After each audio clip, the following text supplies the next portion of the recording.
the Human Rights Committee, the committee that monitors the implementation of the International Covenant on Civil and Political Rights, the ICCPR, which was a follow-up report that Salam submitted to the Human Rights Committee. Okay, so so as we may all know, that the Human Rights Committee, which is the body that I've just mentioned that that monitors the implementation of the ICCPR, will consider Bahrain under the follow-up procedure during its 135th session, which is going to be held between the 27th of June and the 29th of July 2022. And to this end, Salam for Democracy and Human Rights provided a submission to the committee following up to the concluding observation of 15 November 2018 on Bahrain's initial report submitted to the committee. In this report, Salam DHR reviewed the implementation by the government of Bahrain of recommendations highlighted in the concluding observations of 2018 for consideration under the follow-up procedures, which were related to the military courts, the death penalty, and the freedom of expression in Bahrain. Regarding the military court in Bahrain, on 30 March 2017, Article 105 of the Bahraini Constitution was amended with the purpose of lifting the constitutional guarantee established in the old text, which prevented the trial of civilians before military courts. Two sentences actually were deleted. The first one is the jurisdiction of military courts. That jurisdiction of military courts does not extend to other person except when martial law is declared. And the second one was within the bounds prescribed by law. Salam DHR believes that the purpose behind this deletion was to avoid legal objections and appeals to military judgment or laws by the military court. This constitutional amendments introduced several amendments to laws in Bahrain regarding the jurisdiction of the military courts. Furthermore, Bahrain's military courts are not bound by either the Code of Criminal Procedures, Article 14 of the ICCPR, or the Juvenile Act. Consequently, the accused before these courts lack fair trials guarantees, and children also can be tried before these trials.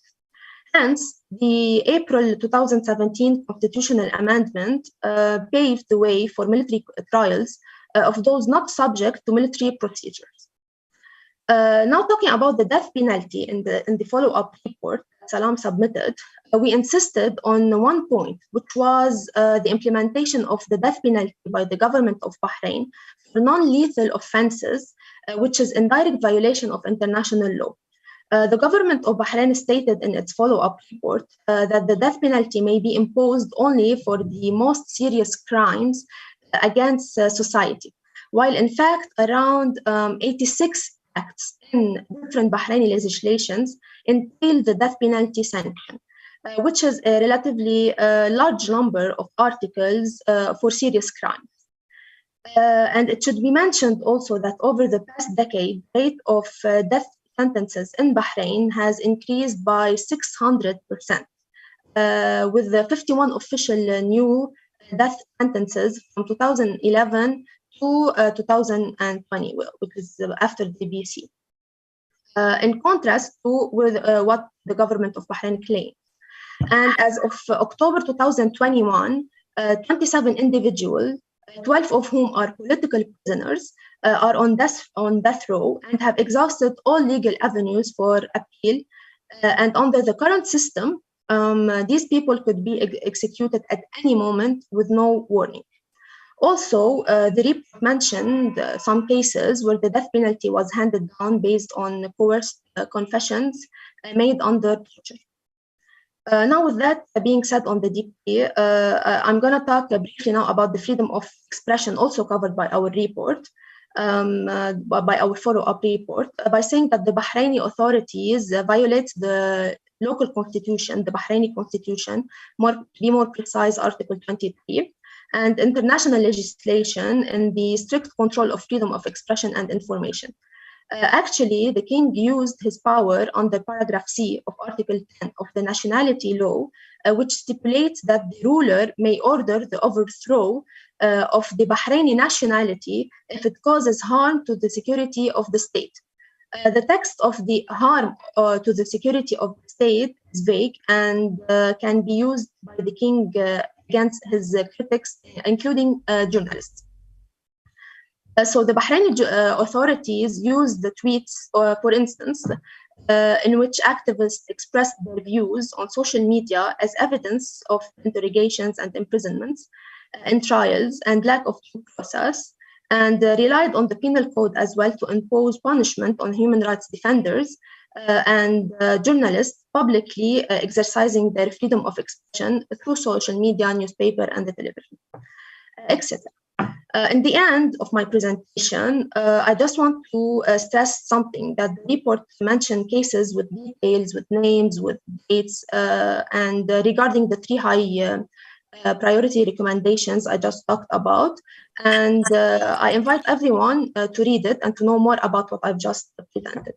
So thank you, and Andrew, you can have the floor. Thank you very much for that, Marie. It's a very thorough analysis of the UPR and also its connection with good governance and its connection with the ICCPR, and how good governance is linked with human rights. And I think that makes for an excellent segue into our short video that we have made here at Salon DHR on this very topic: are human rights linked to good governance, Bahrain and the 2022 parliamentary elections, which we are happy to present to you now.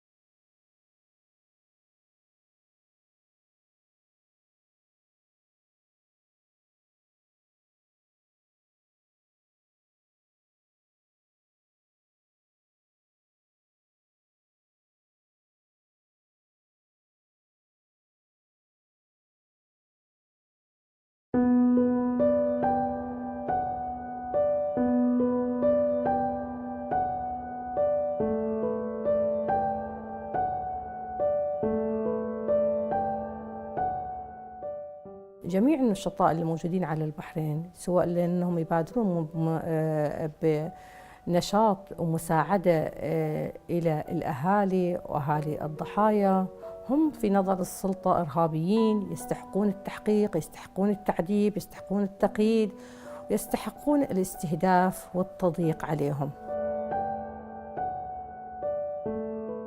طبعاً هنا في البحرين الوضع مختلف تماماً، وعبر مراحل يعني عديدة كان استهداف النشطاء حقوق الإنسان أصبحت سياسة واضحة. يعني أي إنسان، أي ناشط حقوقي، أنا أمام عيني شاهدت عبد الهادي الخواجة يتم ضربه في المحكمة لأنه طالب باستخدام الوسائل والآليات الحقوقية على السجناء. بداية الاستهداف كانت مجموعة وسلسلة من الاستدعاءات على تهم ملفقة، وبعدها استمر الاستهداف، منعي من السفر في أكثر من مناسبة. أيضاً تم توقيفي أكثر من مرة في نقاط التفتيش لمنعي دخول بعض المناطق لرصدها وتهديدي. كان ظروف التحقيق مختلفة طبعاً. دخلت في 4 غرف تحقيق. غرفة الأولى كانت مجرد محقق حاول استفزازي وتلفيق لي بعض التهم، وبعد ذلك دخلت في غرفة مظلمة كان فيها عدد من الأشخاص يجلسون على كراسي لا أستطيع أن أعرف ملامحهم أو أميزها، ولكن كان هناك أحجامهم، شكلهم كانت واضحة. طلبوا مني إدارة وجهي إلى الجدار، بدأ التحقيق معي. في الغرفة الثالثة تم أخذي إلى غرفة، هذه الغرفة كانت بها أدوات تعذيب، وكان في أصوات ناس تصرخ من الألم. وخلال فترة خرجت وتم أخذي للغرفة الرابعة، غرفة الانتظار، حتى دخلت إلى غرفة صغيرة فيها للتوقيع على أوراق لم يسمح لقراءتها بالكامل، ولكن سمح لي أن أقرأ فقط بعض الإجابات التي أجبتها خلال التحقيق معي.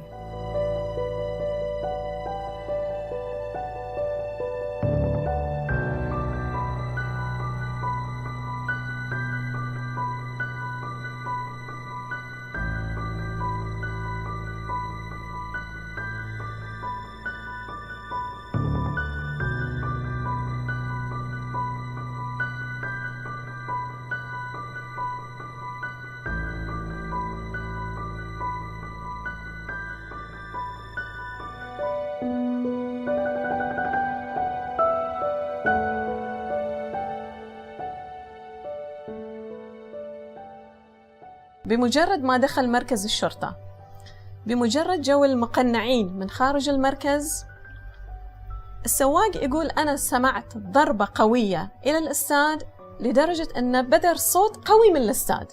بعد 10 أيام تلقينا نبأ الاستشهاد.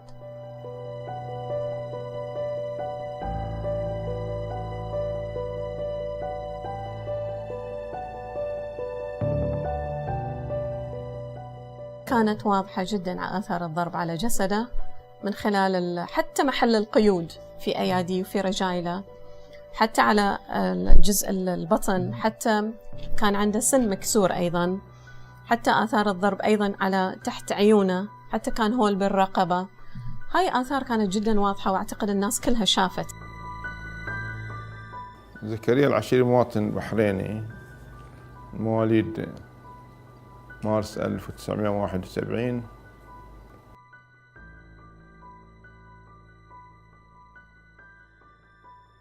تم التحقيق مع زكريا العشيري في قسم في التحقيقات الجنائية، قسم الجرائم الإلكترونية والاقتصادية من قبل له هذا القسم.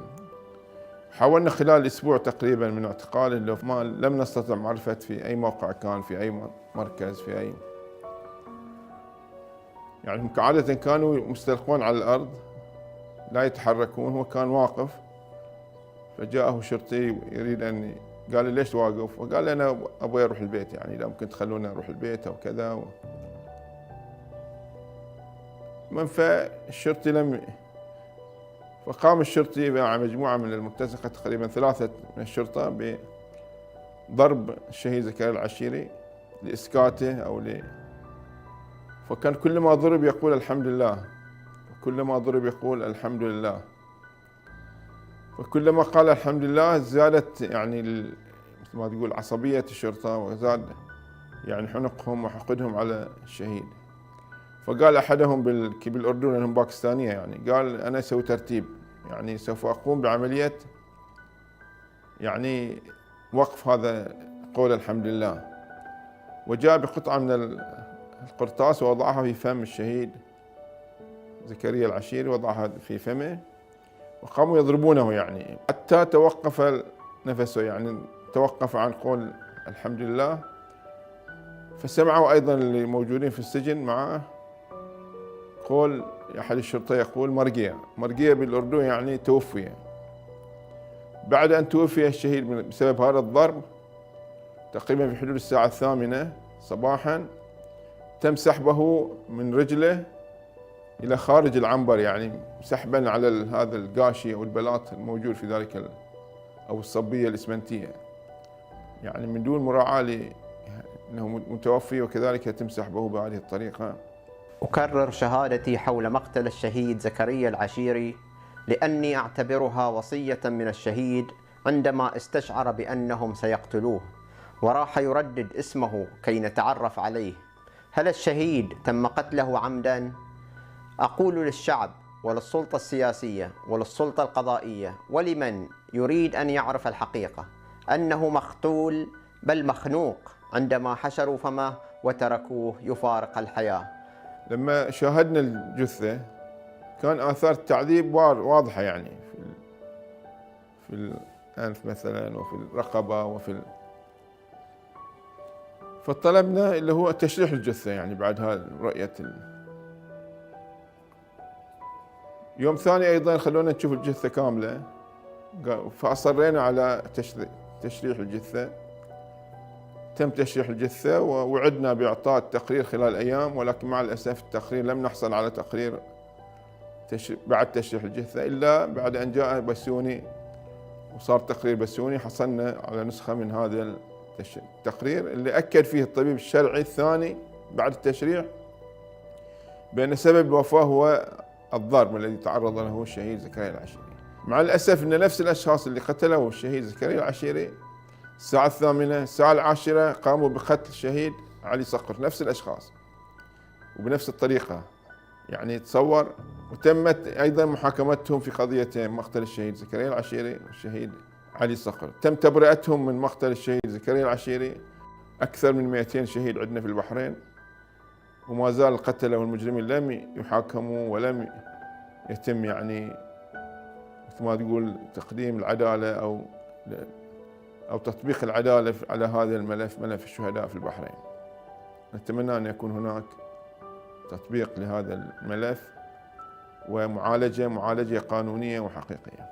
العدالة الحقيقية أن يتم محاسبة الجلادين، أن يتم محاسبة من أمر بتعذيب الضحايا، أن يتم محاسبة وإيقاف كل الأشخاص الذين يمارسون التعذيب بأشكاله. فلا يمكن أن يكون هذه الممارسات موجودة، انتهاكات لحقوق الإنسان وقانون عزل سياسي مع نظام ديمقراطي حقيقي. إذا كان فعلا نظام يسعى إلى نظام ديمقراطي حقيقي، عليه أن يلغي كل هذه الانتهاكات وكل هذه القوانين التي تقيد الحريات وتمنع. عليه أن يوقف اعتقال أي شخص بسبب رأيه السياسي. الآن أكثر الموجودين وخصوصا الرموز الموجودين، مثلا الشيخ علي سلمان، شنو تهمة الشيخ علي سلمان؟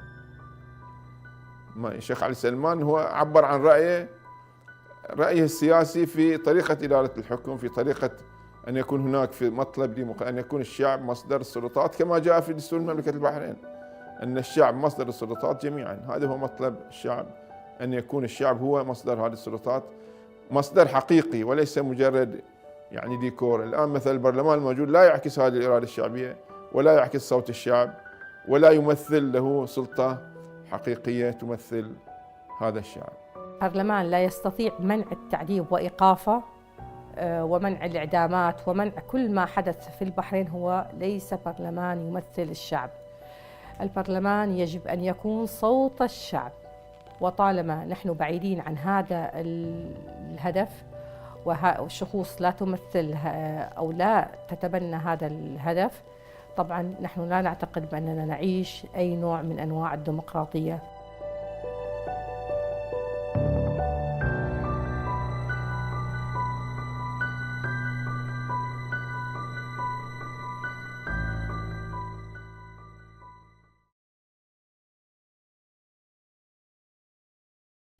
Welcome back. Up next, we have a short statement from Bahraini activist Ebtisam Al-Saif.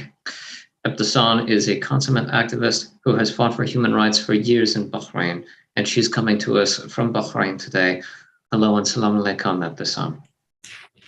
عليكم السلام، وأنا محظوظة أن أكون بينكم، وكان حظي أوفر من الضحايا الذين مضوا وأصبحنا نذكرهم، وأنا اليوم أنقل الشهادة وأنقل واقع ما يحصل في البحرين.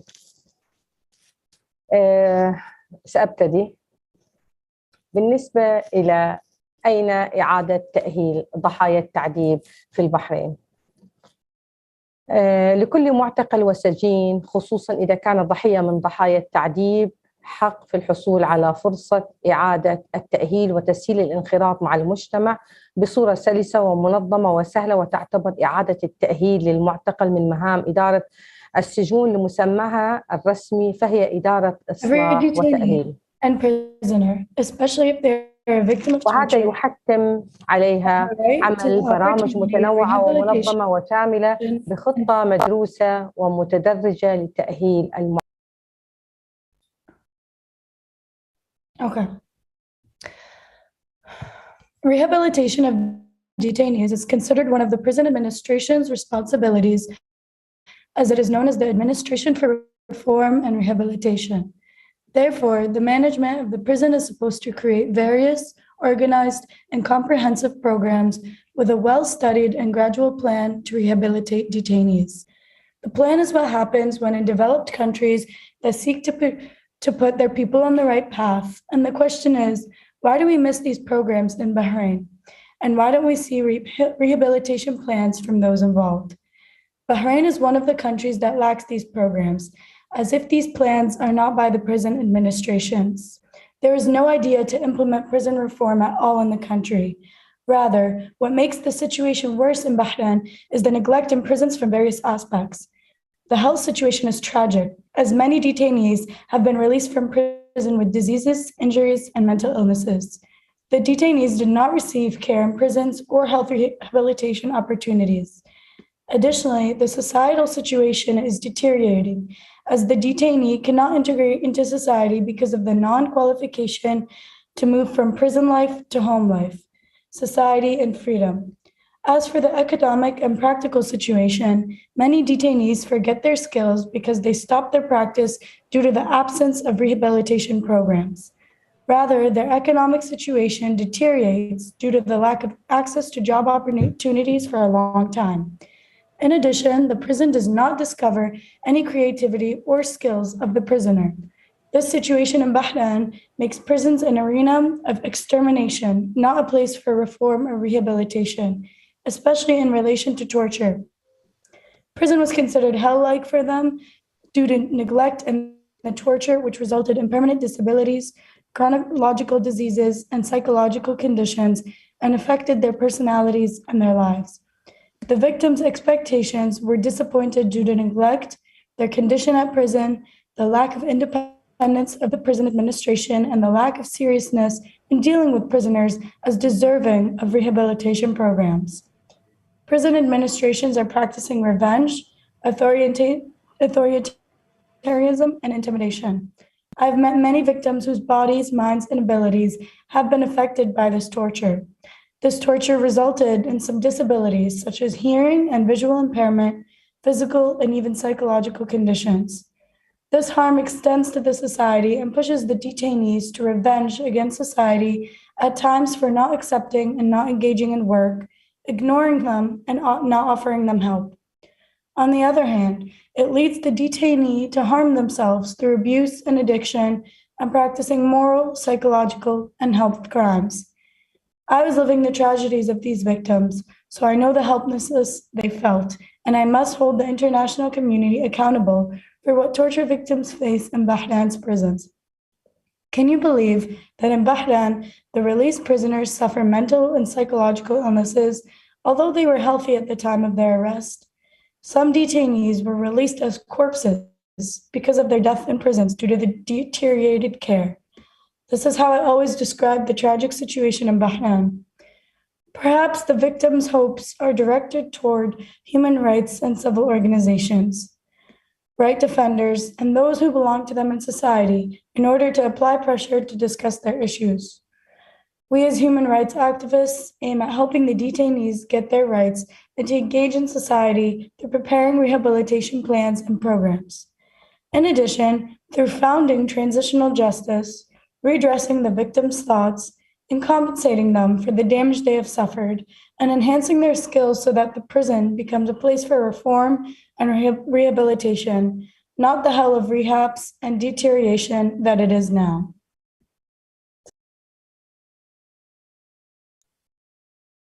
Thank you, Ebtisam, for your powerful and exceptionally relevant words. Up next, we have a presentation from Dr. Jalal Farouz. Jalal is a former MP, from Bahrain, affiliated with Al-Wifaq. He is now living in the UK, having at one point been stripped of his citizenship by the Bahraini government. Thank you for coming, Jalal.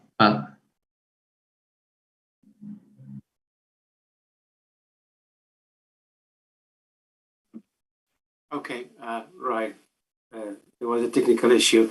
Good morning or good afternoon, everybody. Do you hear me? Is my yeah? All right, great. You're loud and clear. Okay. It's nice seeing you all over the Zoom, and I will start my presentation on the Bahrain election regarding the constituencies. I will share the screen of my presentation, and I'll start from there.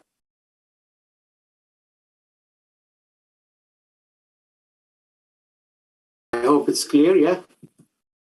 Okay, all right. Thank you, Andrew, and thank you, everybody here. As my previous colleagues have spoken, Bahrain is not a democratic state, and it has lots of power given to the king and the royal family, and aside from that, other powers will be given to the government, and the parliament doesn't have much of power.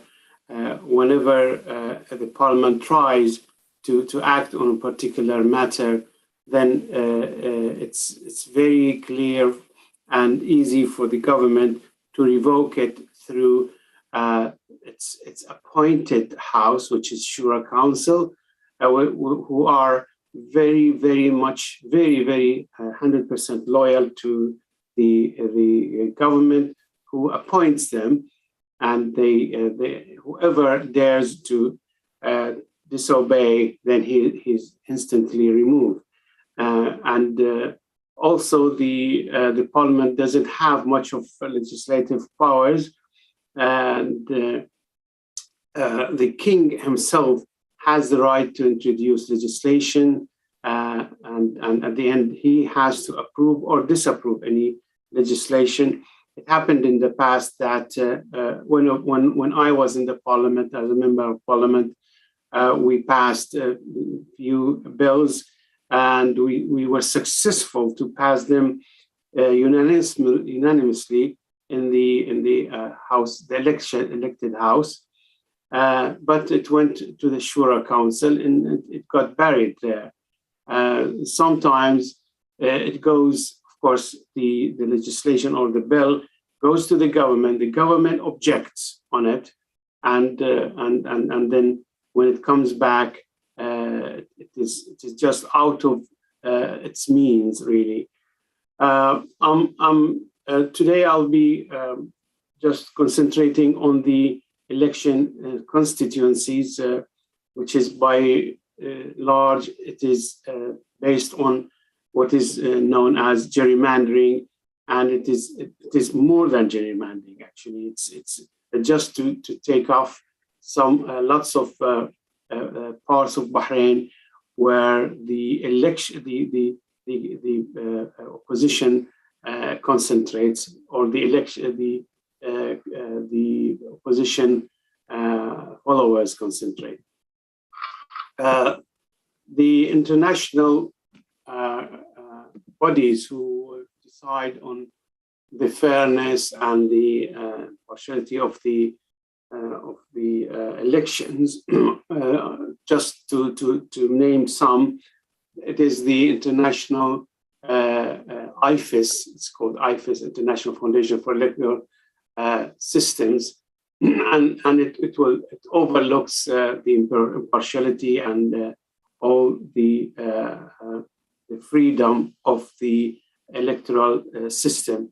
And the second one is the IDEA, the International Institute for Democracy and Electoral Assistance, and they also look at the standards and how they have been applied in several countries. And there is the Interparliamentary Union, the IPU, which will also look at some of the parliaments, but unfortunately, lately they have been pro-governments as well. For Bahrain, the Department of State Department has commented on the last election that was in 2018, and they stated the government of Bahrain divided the electoral districts in a way that protects the interests of groups connected and close to them. The High Commissioner of Human Rights in Geneva, are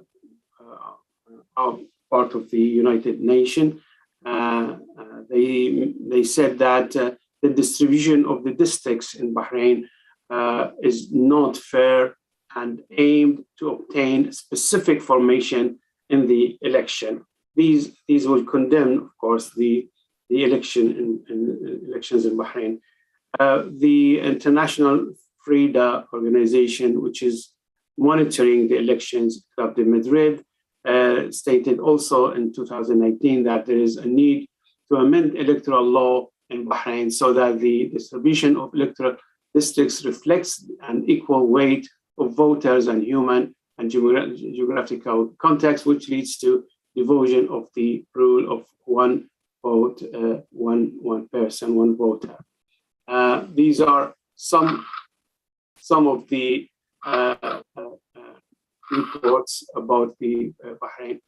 Also, in the United States State Department were very much into describing how the Shiites in Bahrain are being marginalized based on the parliamentary drawing of the constituencies. There are lots of details in that report in 2018. Middle East Eye reported that the government does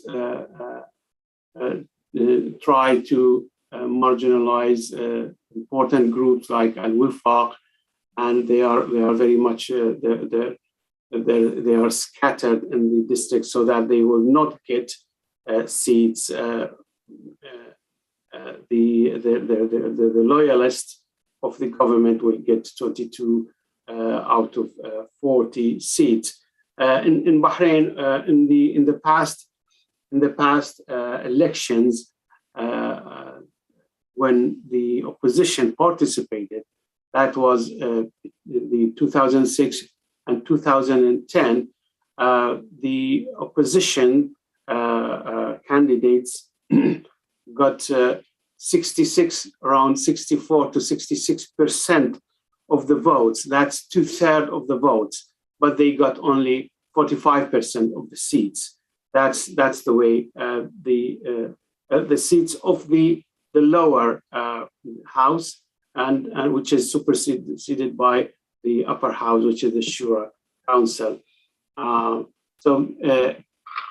It's been regarding how even in 2014 the Shiites were also marginalized. It's basic that the government of Bahrain has problem with the Shias, and they are trying to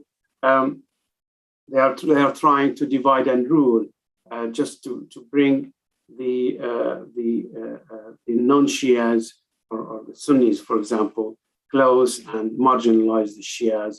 That's how the government is doing.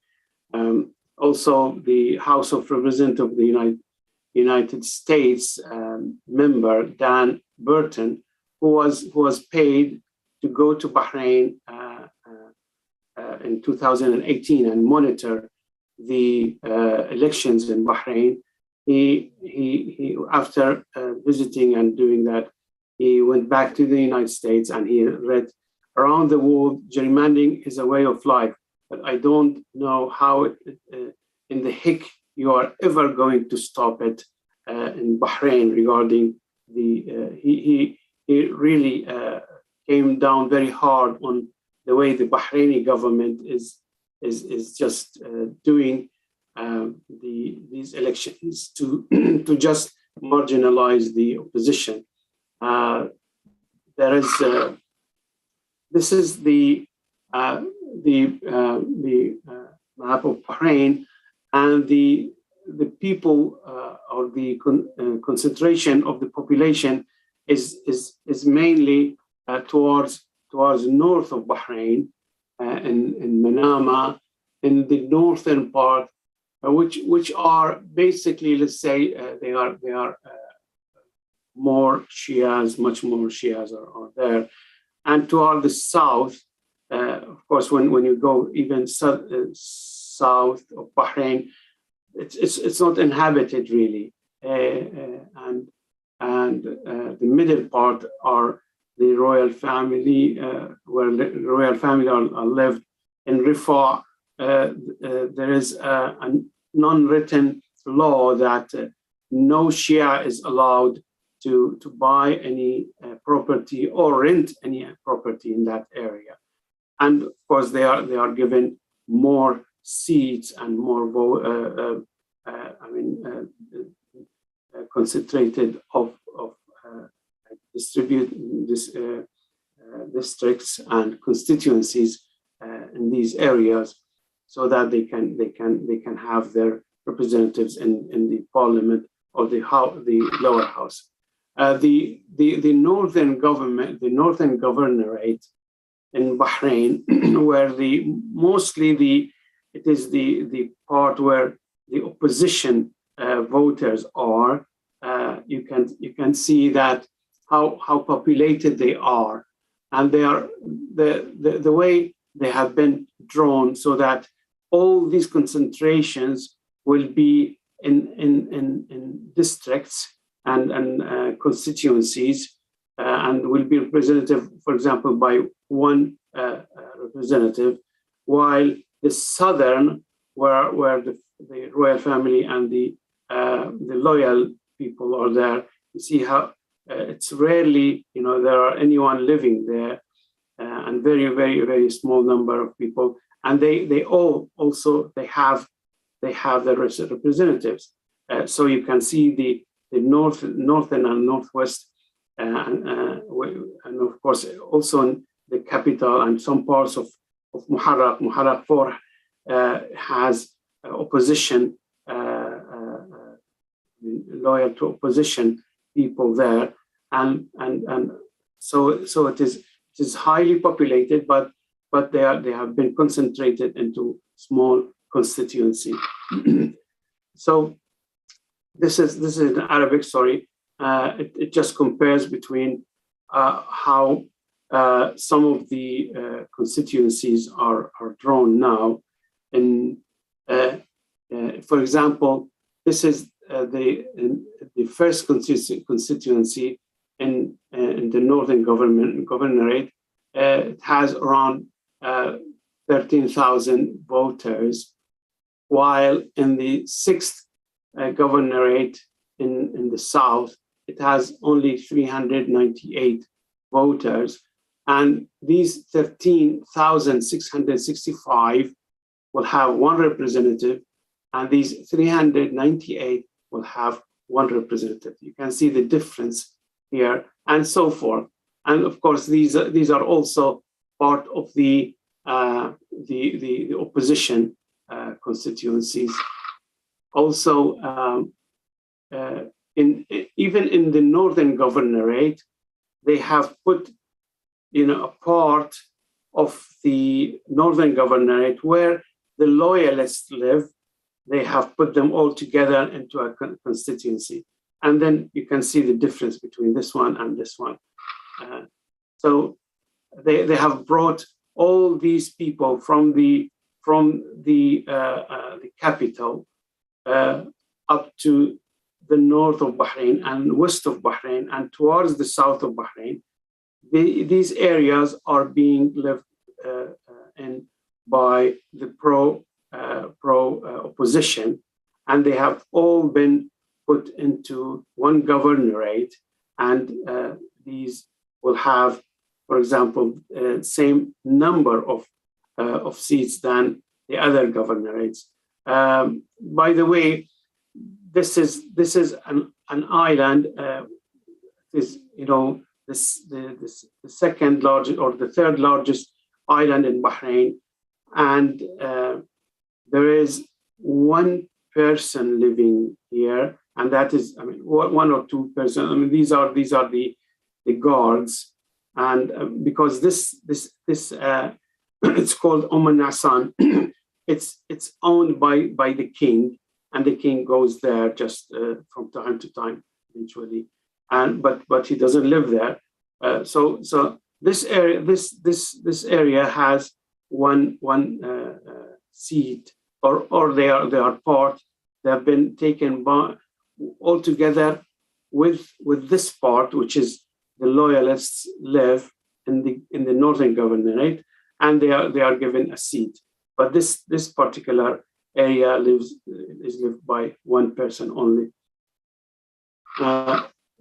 This is myself in 2009 or 2010 it was. I'm just describing, this is in the parliament. I'm questioning Ministry of the Cabinet Affairs, who has drawn the constituencies. I'm just comparing the data there. So in conclusion, there is injustice and sectarianism in the distribution of electoral districts, and the difference between the constituencies are up to 3,000%. Some areas in the world you can see like a 50% difference between constituencies, okay, but never in the world ever you can see 3,000% difference. There is a violation of the Constitution and international conventions. It's obvious. We have detailed these in separate reports, and there is neglection of all the international standards, whether it was IFES or IDEAS or UP, whoever is overlooking and specialized in looking at the international standards. So there is a big sense of injustice and disharmony and loss of confidence between the people of Bahrain. So that is the way the things are being run in Bahrain, the people are being marginalized. Thank you very much, Andrew, and thank you very much, everybody, for listening. Thank you very much for that very thorough presentation, Jalal. Up next, we have a conversation with Lezari Ekelu. Lezari is a human rights officer at the Center for Civil and Political Rights, and she's been kind enough to come and speak with us here from Geneva. Welcome, Lezari. Thank you. Go ahead. Yeah. By all means. As a member of the Center for Civil and Human Rights, could you tell us a bit about yourself and essentially what your organization does?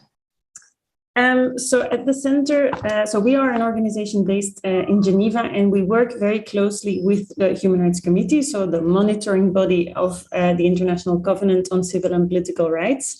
And we support civil society when they want to engage with the Human Rights Committee, and that is when they want to submit reports or they want to participate in briefings with the Human Rights Committee.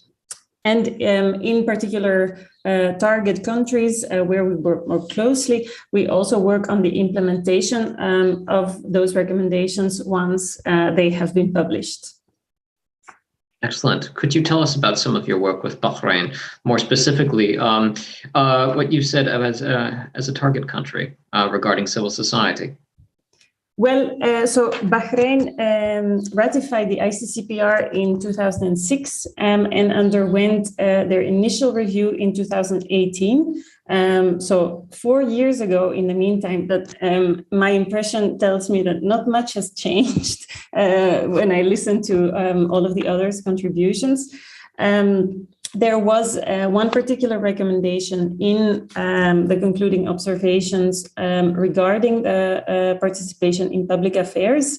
And the concerns of the Human Rights Committee are quite detailed and echo the concerns we've heard today already. So the fact that the Shia population is underrepresented in public life, the fact that opposition parties have been dissolved and that their members have been prosecuted. Gerrymandering was also a concern of the Human Rights Committee, and voter fraud during the elections. And then lastly, also the fact that corruption was rarely punished. And then in the recommendations, unfortunately, the Human Rights Committee is a little bit more vague, but what they recommend is to guarantee the equal enjoyment of the right to participate in public affairs, and guarantee the fact that political parties and members are allowed to participate in public life. And then lastly, also to combat corruption in order to ensure an effective participation in public life. And so this was published in 2018, but as we've heard, I think there's little evolution on this aspect, I would say. There have been some arguments within the activist community that vagaries within both law and promises from the Bahraini government contribute to this culture of impunity. Do you feel that's the case? Well, I am not an expert on the situation in Bahrain specifically, but in general, the Human Rights Committee does include accountability in the scope of Article 25. So when we look at Article 25 of the ICCPR, it contains three aspects. So there is the right to take part in the conduct of public affairs generally. And then there is the right to vote and to be elected. So that's the bulk, I would say, of this article is elections and the transparency of elections and the right also to be elected. And then lastly, to have access to public service, which is an aspect that the committee considers less when it makes recommendations to countries. But when we look at the core of the article, so the middle part about elections, it's a really, even though the article isn't that long in itself, it's a really broad issue, of course. So the Human Rights Committee includes the intervals, so that intervals between elections shouldn't be unduly long. Elections should be free, reliable, and transparent. And when they say free, they mean that people are free to make their own choice and that there wasn't any undue influence or coercion. They also include the fact that the results of genuine elections should be respected and implemented.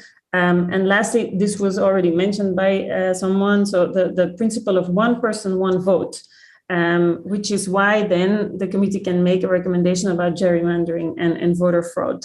And of course, the right to vote or to be elected can be limited. For example, there can be an age limit. But all limits should be based on objective and reasonable criteria. And so there cannot be any discrimination in how this right is limited. And obviously, something that has also already come back in what other panelists have said is that Article 25 is very intrinsically linked to many other rights within the ICCPR, like freedom of assembly, freedom of expression, freedom from discrimination, because Article 25 in itself doesn't oblige states to install a certain political system. Nothing is mentioned about that by the Human Rights Committee in its concluding observations or in its other work, but it is very clear that the right to participate in public affairs means that other rights have to be respected as well in order to have this effective participation in public life. So that's also something to keep in mind. Absolutely, very well said. As you said, that Bahrain is not necessarily your main field of work. That being said, when it comes to adherence to Article 25 and participation in public life, what other states do we normally think of when we think about, more or less violations of Article 25 or failure to adherence? And what effect do they have on good governance? Well, actually, it's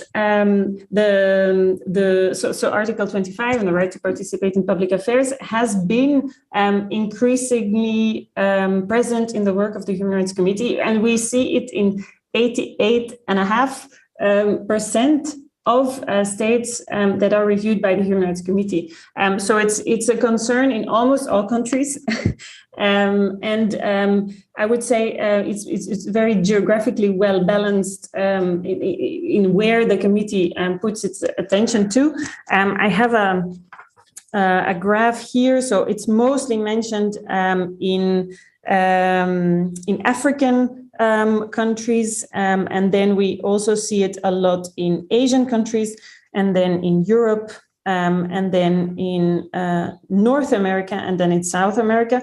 So it's really an issue that is important in all countries, especially because it is so broad and because it has so many aspects to it. I can go into more detail as to what aspects the committee stresses, but across the board, it's an issue that is present in all countries. Excellent. That being said, if it is an issue in all countries, what do you feel are some of the best methods in addressing good governance as an Article 25? And how can it be remedied if this is such a ubiquitous problem?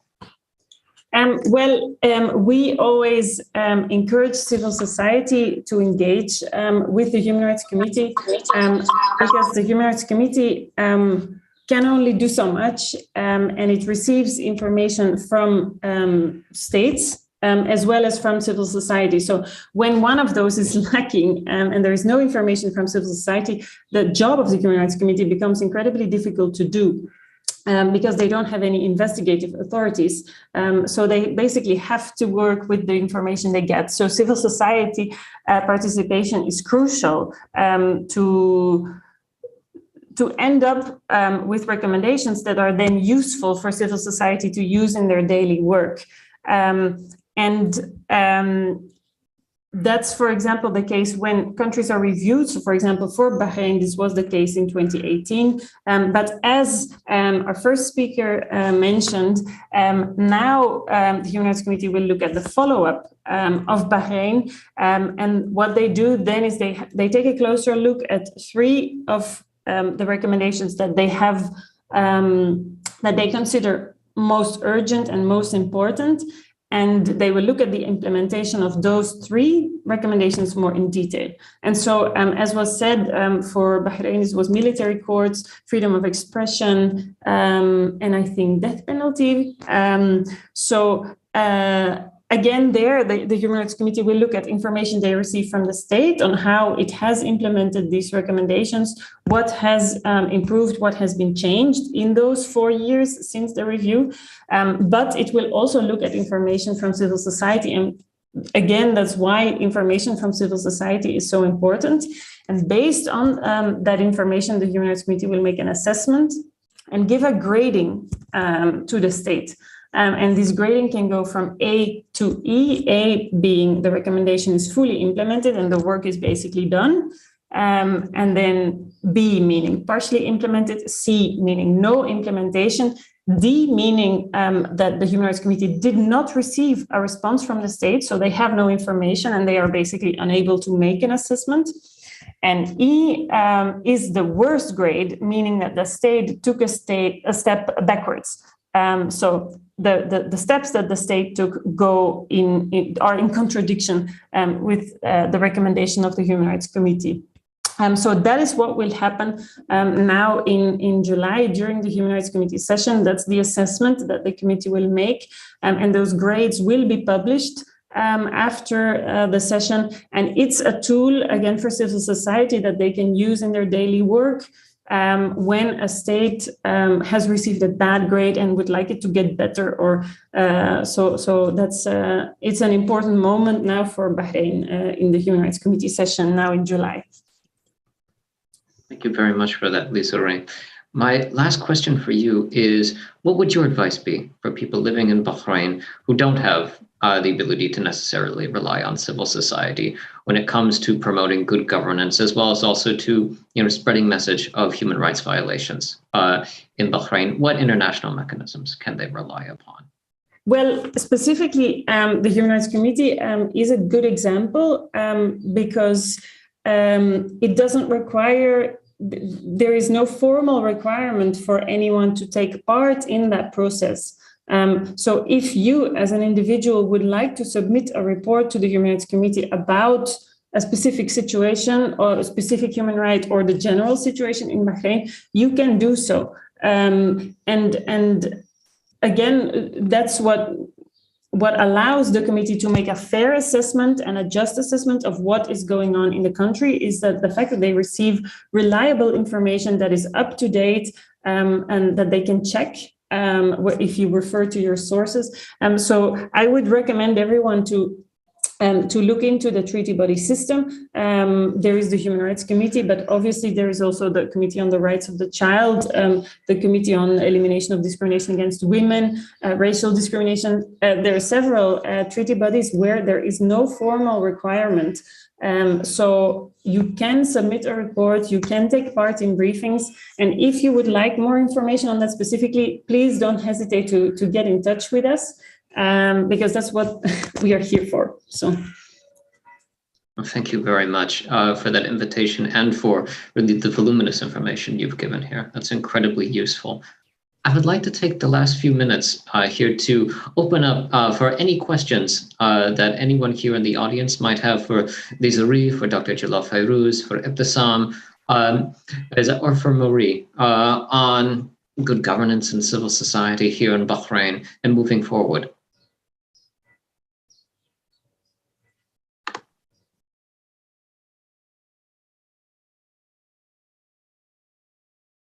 Please feel free to raise your hand or to type any questions into the chat box.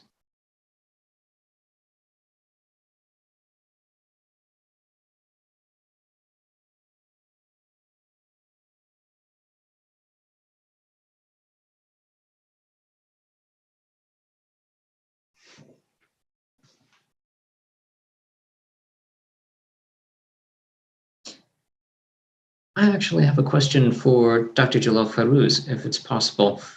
Thinking of what Desiree has discussed here, when we talk about international mechanisms and promoting good governance, regarding your own research, how your experience in Bahrain, how has it been with communicating with international mechanisms and working with Bahrainis on the ground, as well as the diaspora? How has your strategy been with working with them, and what advice would you have for activists on the ground? Thanks, Andrew. Actually, we have been communicating with international bodies since 2010, and unfortunately, the international bodies, as we described, they don't have teeth. They just can take on the whatever we recommend, whatever we think they can approach the government with, and in certain cases they do write to the Bahraini government, and they do put forward recommendations, but that's the best they can do. Probably the more stronger step was taken by the United Nations Human Rights Commission through Human Rights Council or through the periodical reviews, and that would put some pressure on Bahraini government.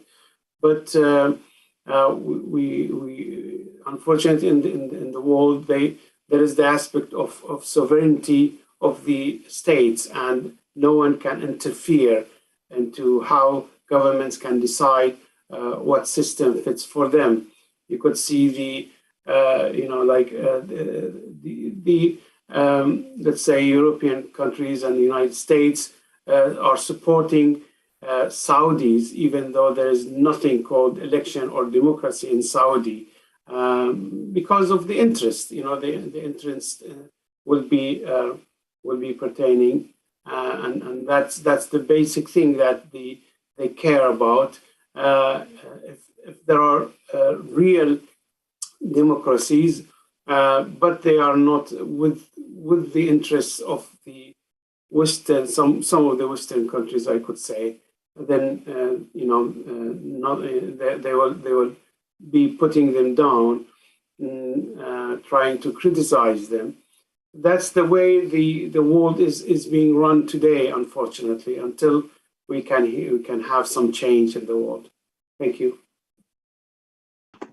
Thank you, Jalal. Ebtisam, I see that you have your hand raised.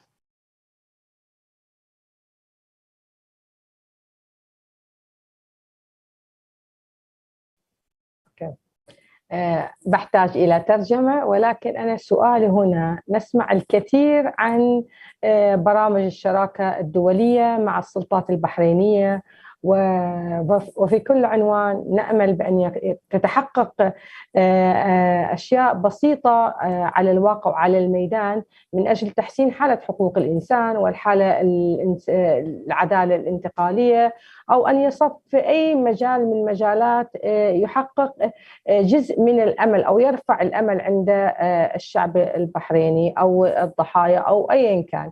ولكن للأسف خلال هذه السنوات كلها لا نجد تغيير حقيقي في الميدان. هي عناوين معنونة ومزجرجة في الجرائد الرسمية وفي الشراكات الدولية، ولكن في الواقع لا تغيير حقيقي على الأرض. لهذا نحن نحتاج إلى انتصار حقيقي لحقوق الإنسان، انتصار حقيقي للإنسانية في البحرين، للعدالة، من أجل أن ندرك بأن هناك أمل في التغيير أو التحسين.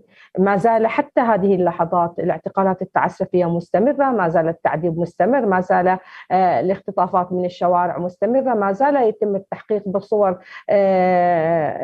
بعيدة عن القانون وبعيدة عن الاتفاقيات التي وقعتها البحرين.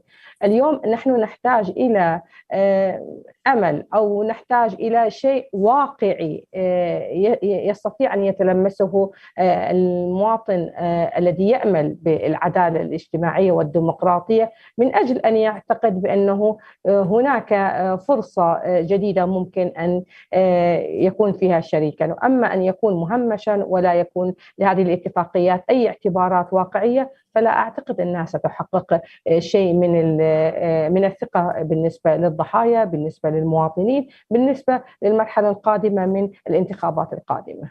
وشكرا. Thank you. I'll try to shortly translate and give summary what Ebtisam said.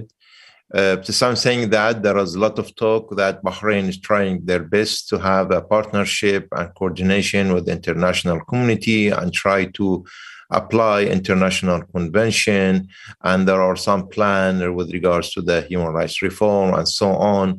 But in the ground, we can see nothing of these claims is going on. There is no plan for transitional justice. There is no a plan for rehabilitation. And day by day, we can hear from all the victims that still they are suffering, and so many types of the targeting them and depriving them from their basic rights, and even if they are behind the bars, the basic services for any prisoners will not be provided. So what we can demand is that there should be a tangible, a serious plan for the human rights reforms, where it should lead to the transitional justice, and all the victims have to be given their rights. And without that one, any talks that political elections will be run, or they're going to be a part of the power share, and all this claim. So without these basic rights, especially the reforms within the human rights, all that claims cannot have its practicality, and it will not be something that we can depend on or hope for that things will be changed in the ground. Thank you very much for that, Ebtisam. For a final question, which I think would be a great send-out for our speakers as well, Nasruddin has asked, can the guests elaborate about transitional justice and its situation in Bahrain and how it affects democratic participation for citizens? On the other hand, how does that affect the Bahraini regime and its legitimacy and its good governance discourse?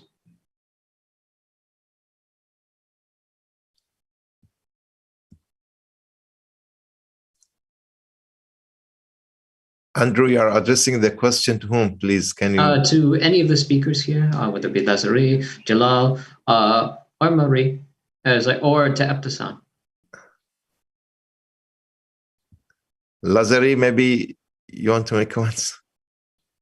Well, as I said, I'm not an expert on the Bahrain situation in general.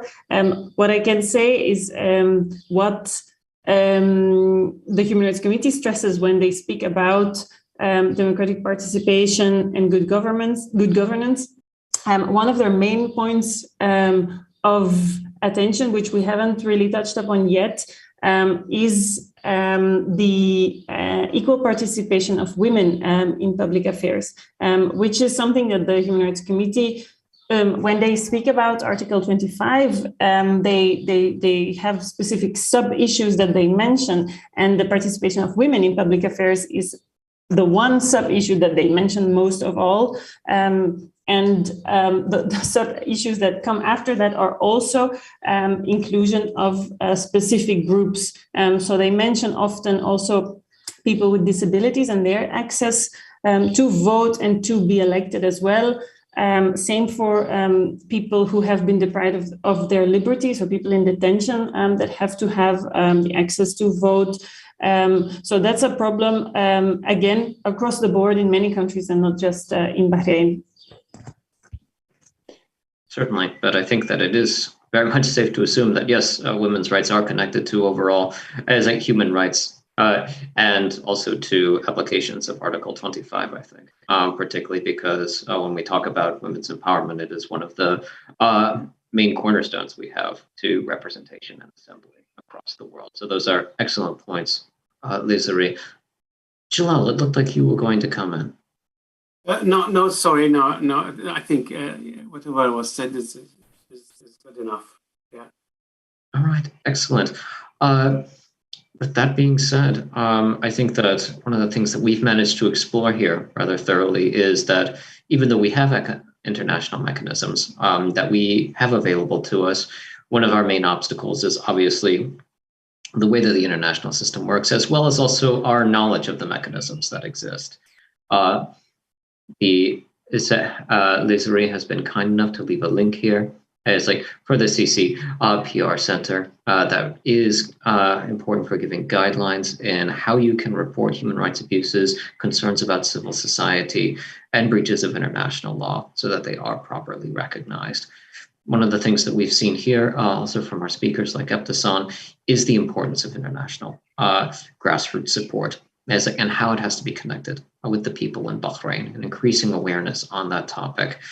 And as Dr. Jalal Farouz has also mentioned, understanding the exact mechanisms of how civil society and the democratic process has been unbalanced in Bahrain has to have greater attention, and one that is acknowledged by other states. And it is essentially part of this great network of Bahraini activists who are working in the international community and also working with different national communities to help put pressure on Bahrain so that it does have free and fair elections. Moreover, before we conclude, I did want to mention that on the 25th of September, we will be having a Twitter space here at Salon DHR for International Day of Supporting Victims of Torture. We will be sharing stories and talking about ways that international mechanisms can be used to bring justice to survivors. That will be at 8 p.m. UK time and 10 p.m. Bahraini Gulf time. I've been Andrew McIntosh, and this has been a conversation with Salon for Democracy and Human Rights, and I wanted to thank all of you for attending.